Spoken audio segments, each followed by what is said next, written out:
Okay, so Noah's Ark. You think you know the story, right? The big boat, animals two by two, a lot of rain. But there's so much more to it. It's a truly intense story of judgment, but also of incredible mercy and a promise that literally changed the world. Today, we're going to dive deep into this epic narrative, from its really mysterious beginnings to its beautiful, colorful end. All right, here's how we're going to break it down. First, we'll dig into the mystery of why this flood even needed to happen. Then we'll track Noah's unbelievable mission. We'll ride out the flood itself, look for those first signs of hope, and finally, get to that amazing promise symbolized by the rainbow. So let's jump right in. See, the story of the Ark, it doesn't actually start with the Ark. Nope. It starts with a world that had gone completely off the rails, a world so corrupt that it literally grieved its own creator. And it all begins with this strange, enigmatic group of beings that scholars still debate about today. So right at the beginning of this whole saga, the Bible throws this real curveball at us. It talks about these beings called the sons of God who have children with human women, and their offspring, they were known as the Nephilim, a word that can mean fallen ones or giants. So the big question is, who were these guys? Angels? Human rulers? Something else entirely? Okay, so basically it boils down to two main ideas.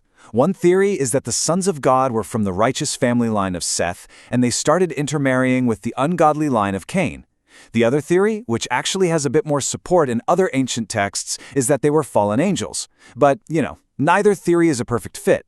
They both have some pretty big theological problems, and that's why, to this day, it's still a massive mystery. But look, these mysterious Nephilim, they weren't the real problem. They were more like a symptom. The core issue was that humanity had become just wicked. The text says every single thought was evil all the time. And this wasn't some distant, angry God. This is a creator who is personally, deeply heartbroken by what humanity has become. So you've got this world just drowning in its own violence and corruption. And in the middle of all that chaos, God finds one person.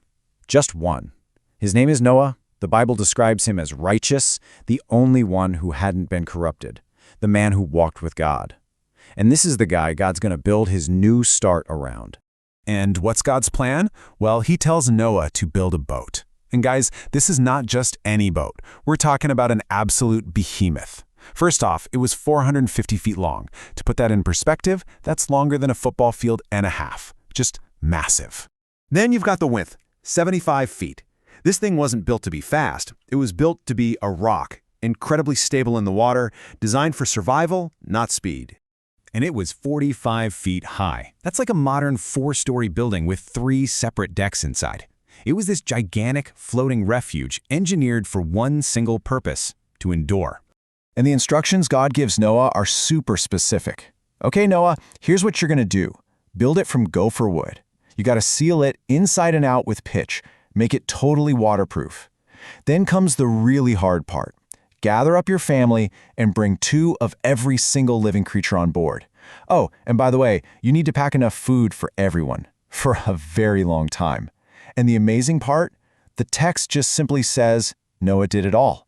Everything God commanded. All right, so the ark is built. Noah, his family, all the animals, they're all inside. And then you get this one really powerful line in the story. It says, the Lord shut him in. Picture that. God himself closes the door, sealing them in safely just moments before everything is about to change. And this wasn't just a bad storm. No way. This was a cataclysm on a planetary scale. Yes, you have rain for 40 days and 40 nights straight. But the text also says the fountains of the great deep burst open, so you have water coming from above and below. It's like the world itself was being deconstructed. And here's something people often miss. Those 40 days of rain, that was just the start of it. The rain stops, but the water keeps rising. And it rises for 150 days. That's 5 months. Until literally the entire world is underwater. And, everything. The scale is just staggering. The water level was so high it covered the highest mountains by at least 15 cubits. That's over 20 feet. Think about that. Every peak, every hill, submerged. Anything on dry land that wasn't safe inside that ark, it was gone. Okay, so after 150 days of this watery abyss, the whole mood of the story shifts, and it pivots on this one beautiful phrase, but God remembered Noah. And right after that, a wind begins to blow. The waters start to recede. Hope is on the horizon. Eventually, the ark grinds to a halt on what the Bible calls the mountains of Ararat. But now what? I mean, is it safe to go outside? Noah has no idea, so he starts sending out birds to scout. First a raven, then a dove. But the dove comes right back. There's just nothing out there, just water. So he waits a week, tries again. He sends the dove out, and this time is different.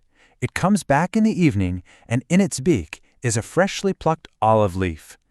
I mean, wow, that's it. That's the proof. Life is returning to the earth.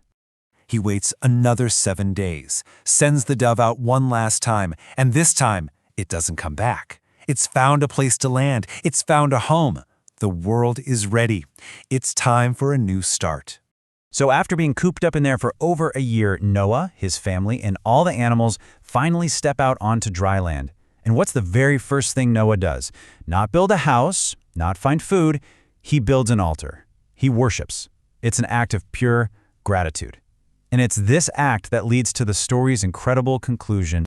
And in response to Noah's worship, God makes a promise, a huge one. He says, never again will I destroy all life like this. And here's what's so mind-blowing about it. God makes this promise fully knowing humanity hasn't changed. He even says their hearts are still inclined to evil. So this promise, it's not earned. It's pure grace. And we need to understand this wasn't just, a casual statement. This is what the Bible calls a covenant. That's a formal, binding, sacred agreement. And it's not just an agreement with Noah and his family. It's an agreement with all of humanity and every living creature, forever. And to make sure we never forget, God puts a sign in the sky, his own signature on the deal, the rainbow. He literally says, when you see this bow in the clouds, this is a sign. It's a permanent, beautiful reminder of his promise, a symbol of mercy after the storm. So that brings us to the big question, doesn't it? After all of this, what is this story really about? Is it about judgment? Or is it about mercy? Is it a warning? Or is it a promise? And the profound answer is, it's both. It's this incredible, powerful tension between judgment and grace. And that's exactly what makes the story of Noah's Ark so timeless.